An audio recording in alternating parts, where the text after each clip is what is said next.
Yep. And so we're going live, and we're live. All Hello, right. Facebook. Hi.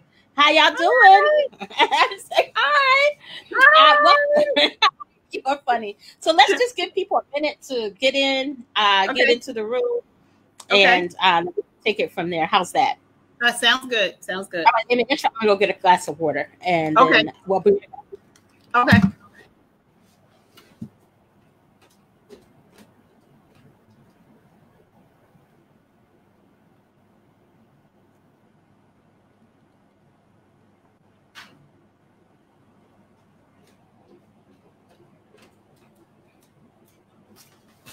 All right, nobody is coming in.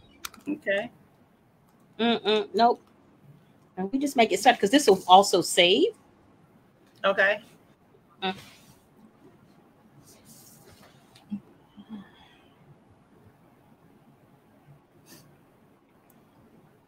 You just let me know when you're ready. I'll start us. I'll introduce us in, and then we'll get going. Okay. Okay. All right, folks. Hello. Welcome to Being the Dot. I'm your host, Dr. Stacey. Each week, I invite a guest to share their experiences of being a person of color in white spaces.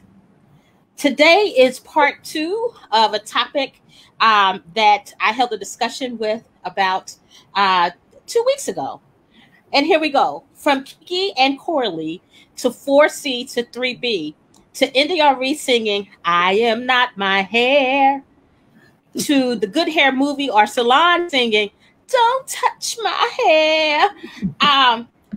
If you noted some Black women's Facebook status with their hair, sometimes it's complicated.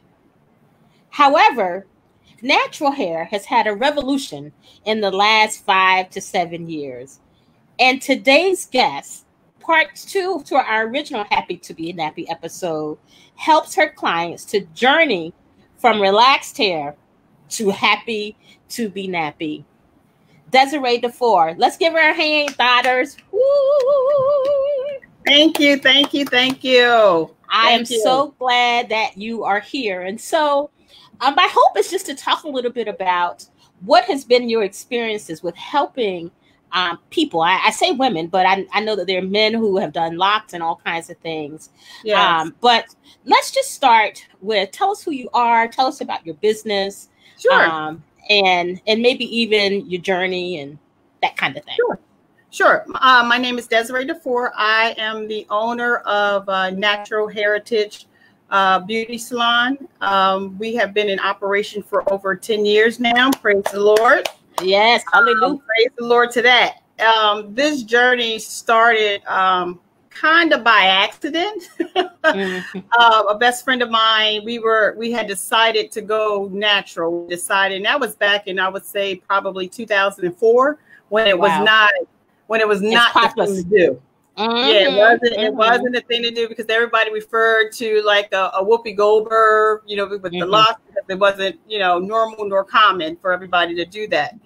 And so my best friend had decided to go natural as far as not doing anything. And I said, well, I'm going to do that too. So I wore wigs for quite some time because, when you were younger, you were taught that your hair was not beautiful in the state that it was in. You had to alter it for it to be beautiful.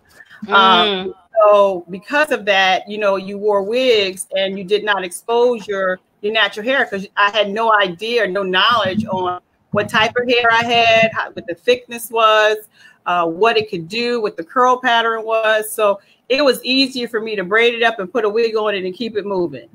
Wow. And so because of that, we looked into sister locks. And that was the beginning of the transitioning over. And you had to be in a place where you were just ready to embrace your own self. Because there was nothing being added. It was all your hair.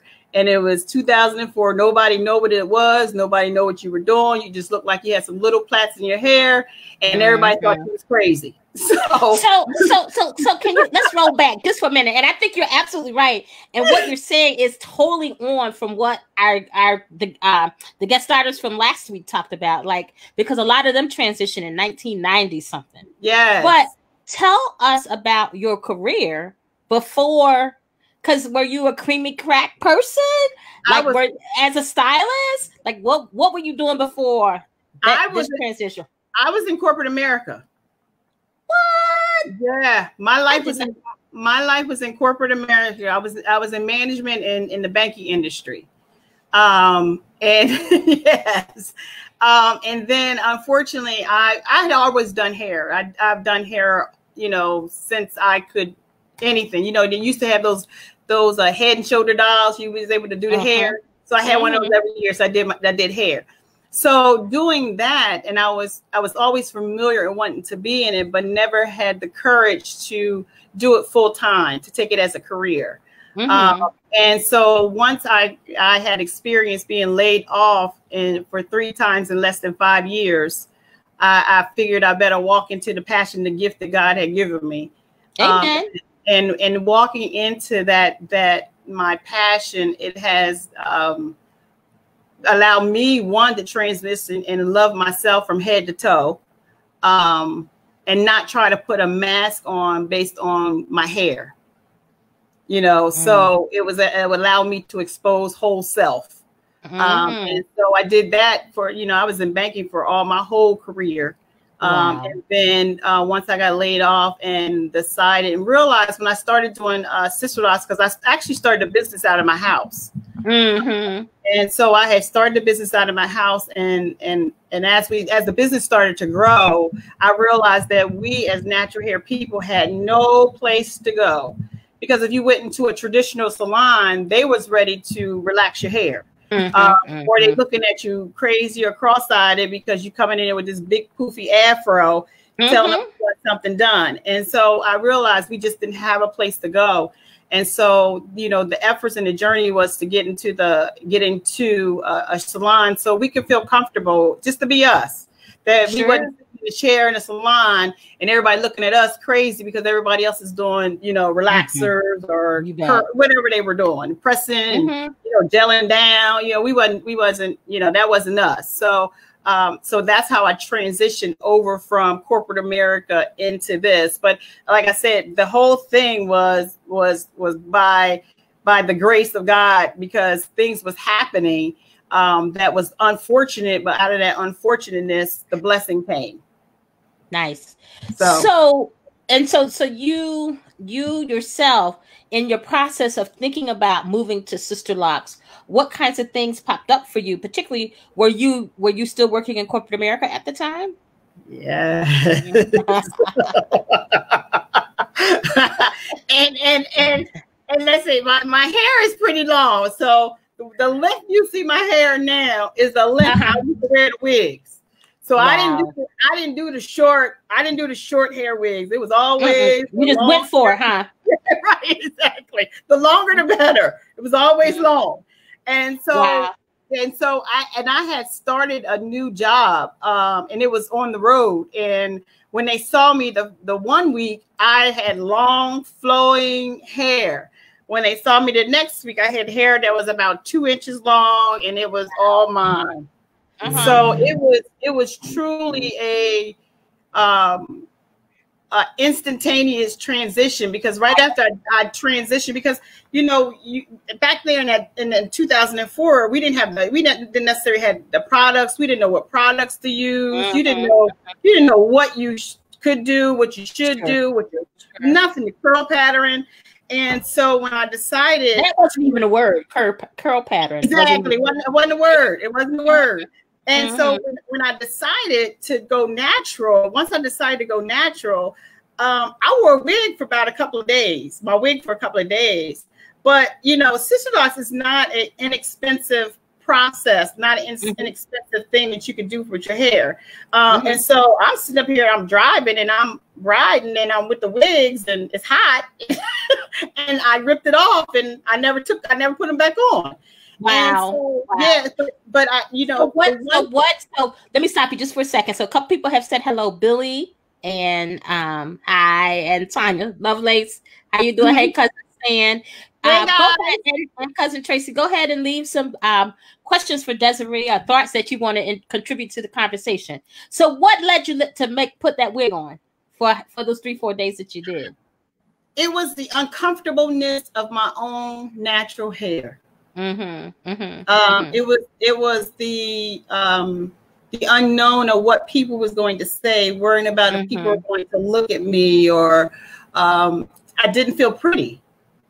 And so, you know, the wig is what was familiar. It was what was comfortable.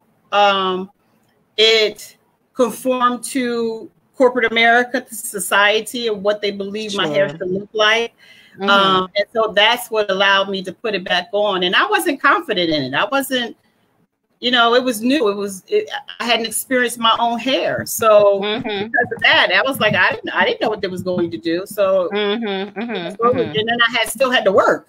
You know, I couldn't not work. Folks got to eat and stuff, right? Right. I got to eat, right? I got to pay bills. So I had to work. So I had to do something. But just, you know, and like I said, it was corporate America. It wasn't us that I was walking into. So I was going to have to solicit the business. So I had to talk to people, you know, and so, but what I realized once I took the wig off, it wasn't the people, it was me. Because it was me that felt the uncomfortableness. It was me that felt the insecurity. It was me that was worried about if everybody was looking at me. But they didn't pay attention from the time that my hair was long to the time my hair was short. So it was all me. It was not them. So then you decide, I'm gonna go to Sister Locks and I'm gonna have a business. Like how does one make that? Tell us about that. Okay, because I had always done hair, like I had said, but I was a kitchen beautician for a long time. And when I decided to transition from, you know, the relaxers and the weaves and the wigs and going over to Sister Locks, I had there was a friend of mine who was actually doing it. The gentleman that actually started mine was getting out of the business, and as I'm getting my hair done, I'm talking to him about Sister Locks. And the blessing of that is, you know, some people don't want to share information, but the blessing is that he shared his information with me. And because he shared his information with me, he actually encouraged me to go become certified in Sister Locks, because I had stopped doing hair altogether. Because I didn't want to do the weaves anymore. I didn't want to do the braids anymore. I didn't want to do any of that. And because of that, I got out of the, I just got out of doing hair altogether.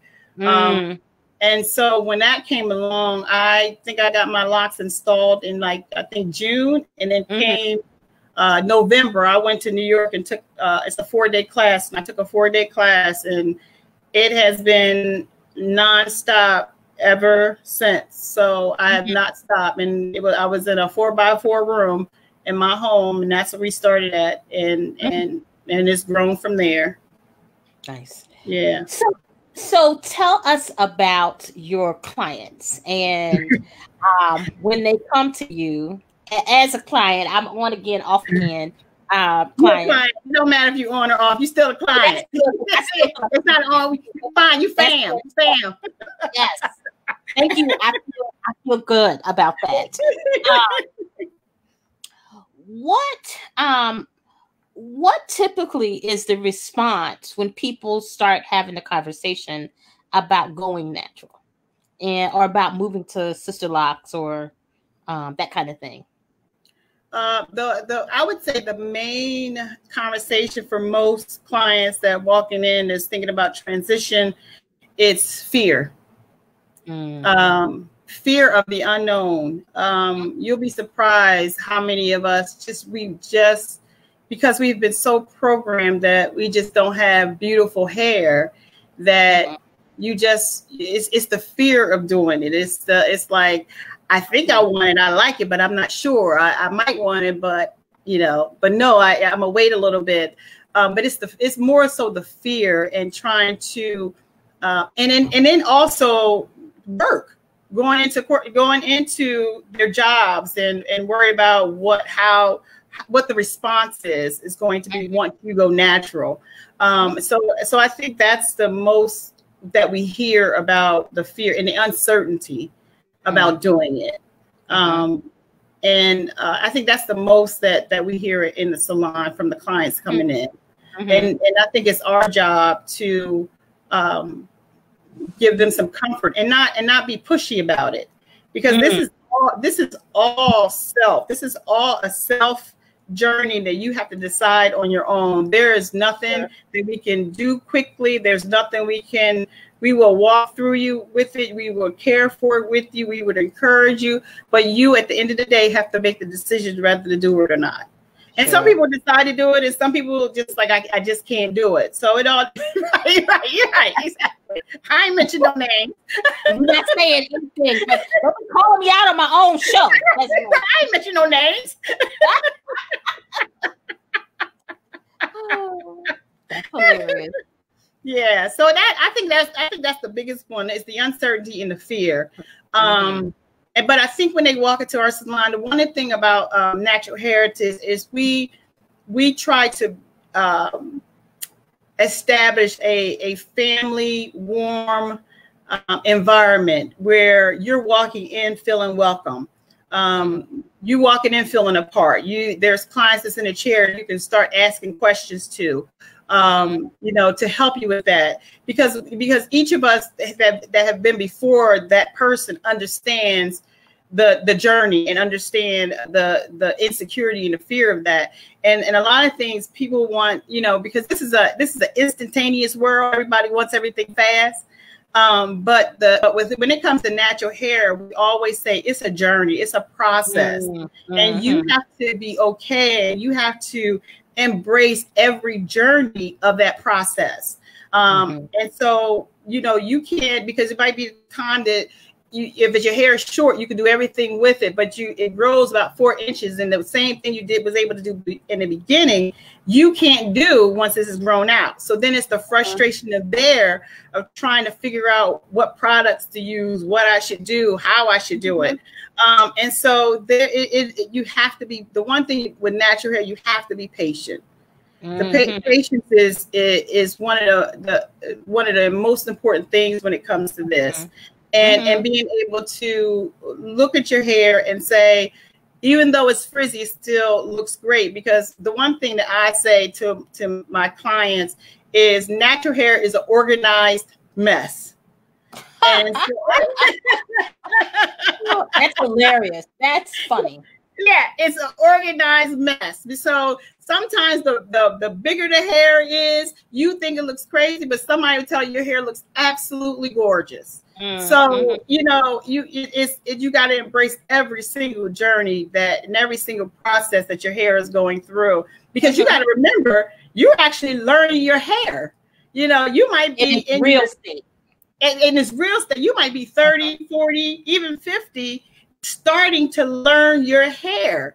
And so that journey is so fresh and new that, when we start to walk into it, we don't realize that we have come so far with not even seeing our own natural texture of hair. And then when you come to that point, it is a learning process. And that learning process does not happen overnight. And it doesn't happen quickly necessarily. So it's the patience of it all. And that's where the important part go into.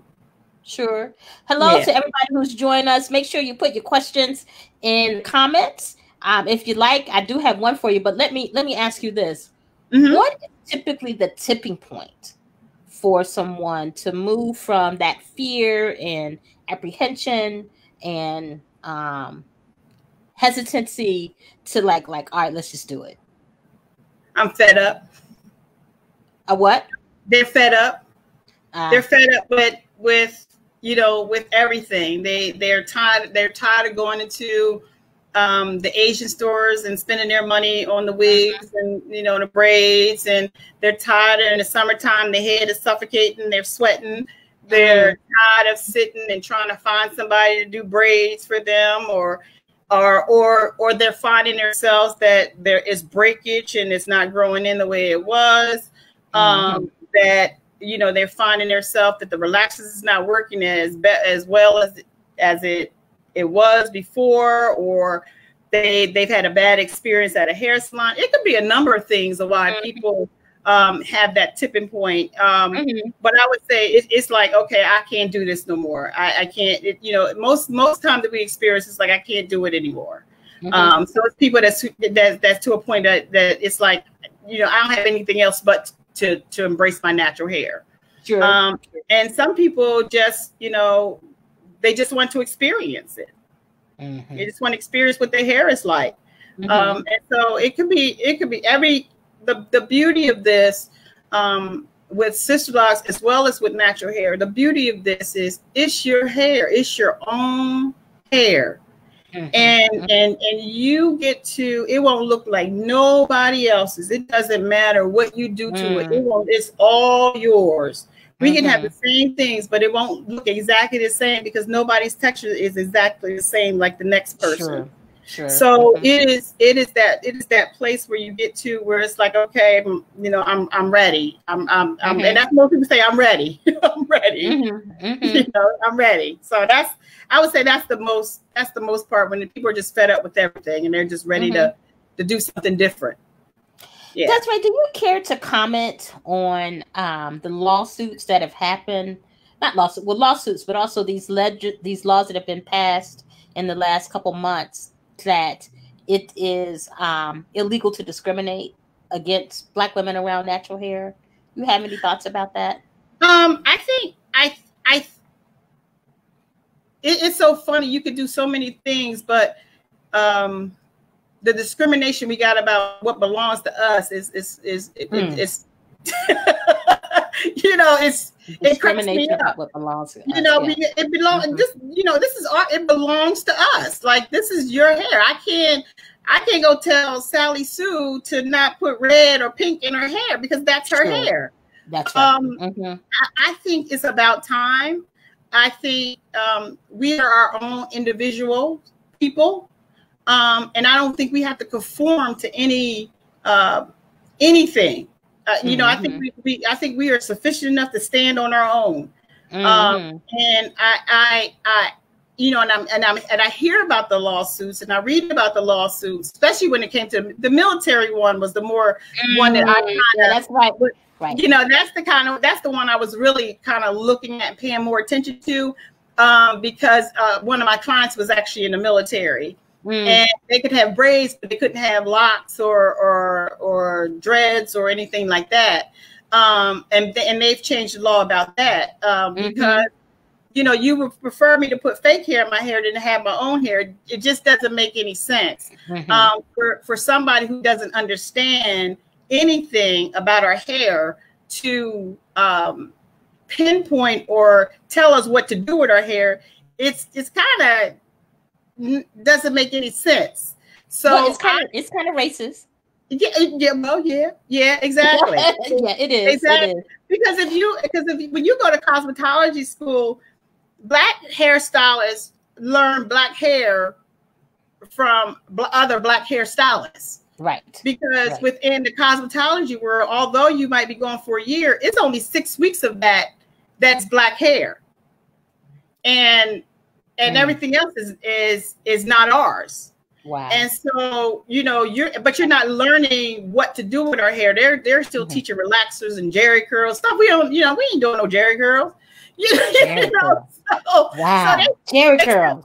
Jerry curls, like jerry curls. They still teach jerry curls. Wow. And then that's amazing. And then when the natural hair care law came out for braiders, they're starting to teach, natural hair care, but that's just sanitation. That's not teaching you anything about natural hair. And so, you have to, Black hairstylists, unfortunately, have to learn from other Black hairstylists. Wow. And so, I'm kind of glad that we're standing up for our rights, because that tells us that we are believing who we are, and that's including with our hair. Because again, from generations to generations to generations, we would hear grandma say, go comb that nappy hair, or your hair is so nappy, or, even some clients that come into the shop, it's like, oh, my hair is nappy. It's like, oh, no, your hair is beautiful. And but you know what, but nappy doesn't necessarily have to be, I guess I feel like nappy isn't always negative. Nappy Nappy is like we can take nappy back to be positive, exactly. in the same way we're taking some other words back. Yeah, exactly. And I think over the years we have taken it back, because we have embraced our natural curl patterns, our nappy hair, as they would say. And so I think the times have changed, that we're just not going to conform to what society believed that how we should look. It's our choice. Well, here's the fascinating piece to this for me, is that they had to pass a law for Black women to be able to wear their hair the way that it is grown out of their hair. Yes. It would be like they passed a law that if you didn't have 7 fingers, or if you had 11 fingers, that it was problematic. Yes. But again, to me, that goes back way back in in the slavery days. You're able to be told what it's doing. But again, because we ourselves as a people did not embrace our own selves, right? It wasn't an issue at the time. But now that we are coming into a place where we want to see our natural hair, we want to see what it's going to do, we want to embrace it, because it's us, it's a part of us. And because of that, I think that's why our voices are starting to be heard, because we ourselves as a people have stood up. And I think that's where I get excited about, is because I watch women go from a place where they don't have the confidence, and you have the hair weaves, and you constantly rubbing your hair, making sure your hair is flat, you're covering the tracks, and looking down, and not, even though your hair is flowing, you're still kind of looking down in the ground and not looking people in the eyes, and you are just not walking into the room and feeling confident. But when you take that journey and transition and take all the mask off, you find to a place where you're not looking for validation from anybody else. You already know who you are, and you're loving yourself from the top of your head to the bottom of your toes. And so when I see women, that's the gift that I have in the salon that I'm in, is that I see the women grow. I see them embrace who they are. I see them speak differently. I see them talk differently. Like there's somebody that's coming in that's shy and unsure and uncertainty. She's giving somebody else advice, going forward. So I mean, I think it's because we're standing up and we're saying we have a voice and our hair matters. Some people think it matters. It does. It does. So one of the things that came up in the conversation with the 3 women from the part 1 of the Happy to Be Nappy episode is reactions of family members and how people negotiate that. And you're giggling, so I know you've heard this as well. So tell us what you know about that, and what is the right way to handle that in your opinion? So when I was married, I had gotten sister locks, and my ex-husband's family at the time, they all have beautiful hair, where it's not too much that they need to be done. It's long and flowing by itself. It's thick and everything. And I walk in with 2 inches. I take off the wig and I walk in with 2 inches of hair. 2 inches of hair. I walk in with. I wish I had my iPad, because if I would have thought about it, I would have brought the picture up when I first started out. I had 2 inches. Send it to me. I'll send it to you. Yeah, I'll put it up. And I started out with 2 inches of hair, and I walked in the house, and my mother-in-law, and she loves me to death, and we had a beautiful relationship, beautiful relationship. And she looked at me and she said, "What is that you have in your hair, and how long you gonna keep it?"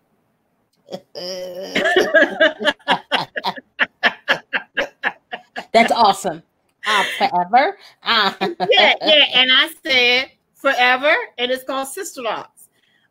You have to, when you walk into with your family, again, you can't be into a place where you get to allow their voice to dictate what you're going to do. Right. Because when I remember when I wore weaves, and depending on what I got, if it was straight or curly or whatever, if one person told me that it was not looking good on me or didn't fit me, I went home and took it out. Wow. I took the whole thing out and started all over again. But when you come to a place where you're embracing your natural hair, it just changed who you are from the inside out, because you're not asking anybody to validate you at that point. Mm-hmm. You are already into a place where this is who I am. Sure.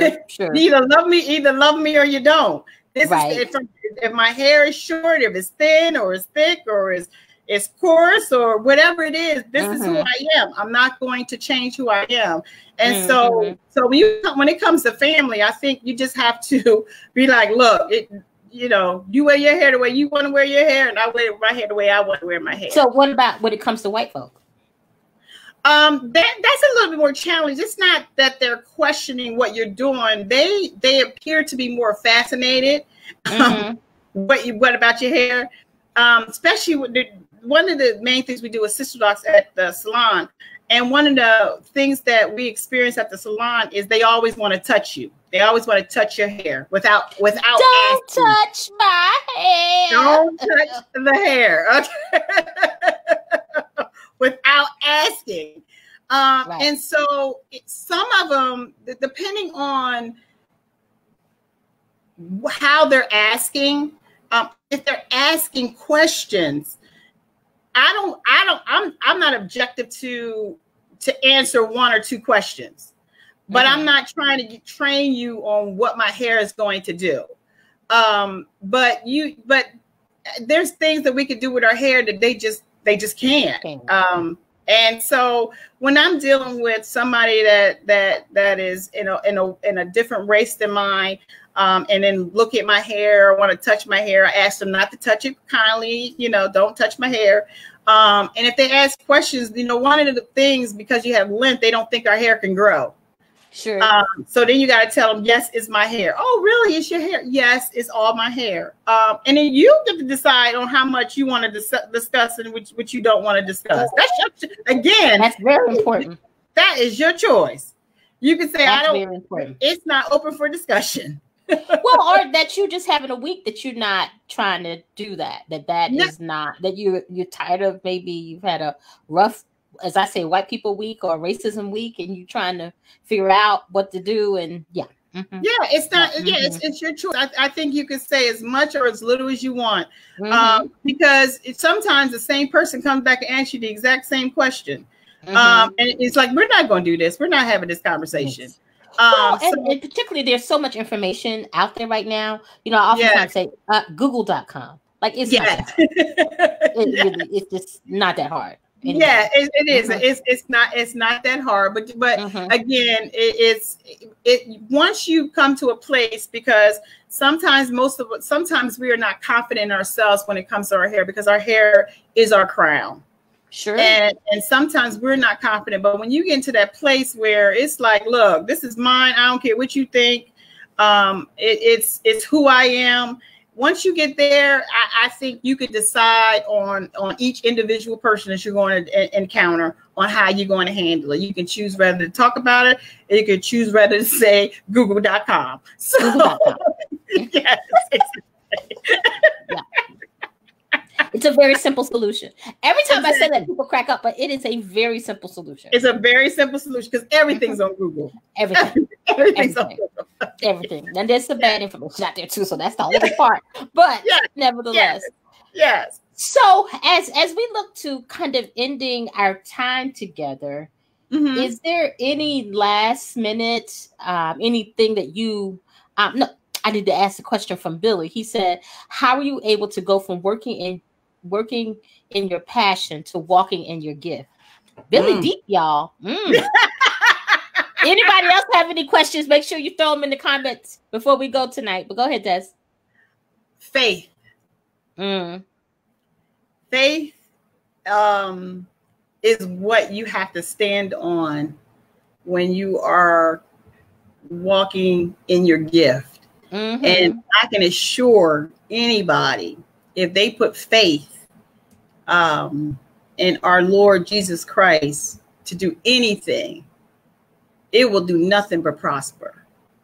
Right. And that I truly believe, because this business, again, have thrived for over 10 years, to the point that sometimes we got to, shut the customer base down because it becomes overwhelming.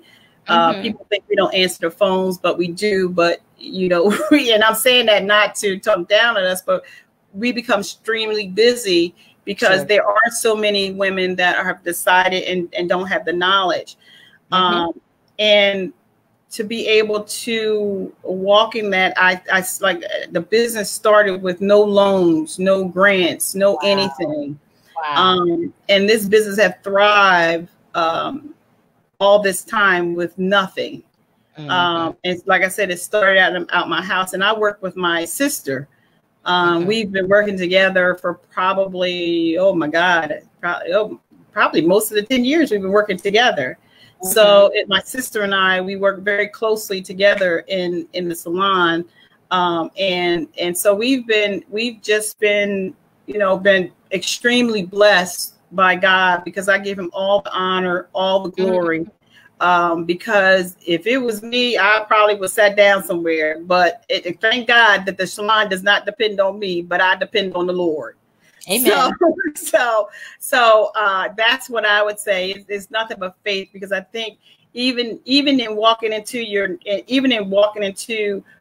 going from, the creamy cracked and the wigs and the braids and everything, to walk into natural hair, that's faith that it's going to be okay. That it's going to be right. That's interesting. That it's going to be okay. That it might not grow out as thick as you want it to, or as long as you want it to, but to be able to look in the mirror and just see self. That's priceless. That's absolutely priceless. And so it is that courage, because I think any woman that decides to take off the mask of the head, I think it's courage. And I don't take any of that lightly, that any woman decides to do that for herself, because you have all those negative voices, you have those looks, you have those opinions that's on top of you, that you have to go against all those things to say, this is who I am. And sometimes that's not an easy task. That comes with courage. So I think I would say faith was definitely the way you walk into, from my passion to my purpose. Nice. So I believe this is my purpose. I think this is my purpose. That's awesome. So tell the people how to get in touch with you.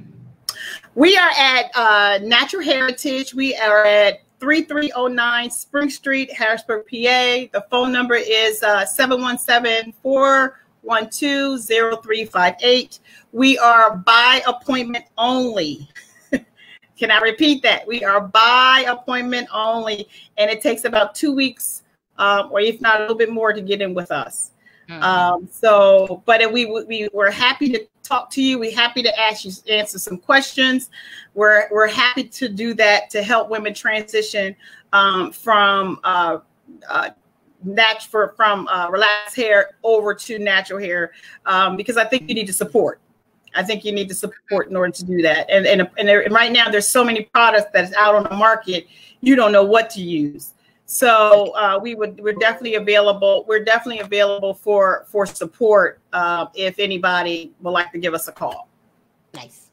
So thank you so much You're very welcome. For all that you have done for Black women, including this Black woman. I've sat in Desiree's chair, and I've sat in her sister's chair. Yes. These 5 years that I've lived in Central Pennsylvania in all kinds of ways, and so I'm grateful for you guys. And it is not a salon with a lot of drama, if people are wondering about that. Okay, we don't do that. We are a place where grace is given and love is received. So that's how we operate. And you're not waiting for 2 or 4 hours to get in the chair. that No, and that's because we don't know what we're going to get from as far as somebody's hair. So you are getting your allotted time, and so that's how your time is your time. And I wanted to say, because my sister couldn't be here today, but her name is Ingrid Blunt, and she is an awesome stylist, and so I just wanted to let everybody know about her. Hi, Ingrid. And she is there. She's awesome. So if we ask to come back again, I'm gonna make sure she's coming with me. So that's good. Well, I might pull y'all in to talk about running a business. Okay. Because that's an episode coming up. So thank you so much for joining us, Desiree, and thanks to my viewers for watching and listening. Be sure to catch the podcast Being the Dot on Stitcher, Google Play, and iTunes, as well as podcast for Apple. Thanks again for listening. Have a good one. Bye-bye. Bye. Thank you, Des. No problem. Really appreciate it. Right. Take care. Bye-bye. You too. Bye-bye. Only friendship and love. That's nice.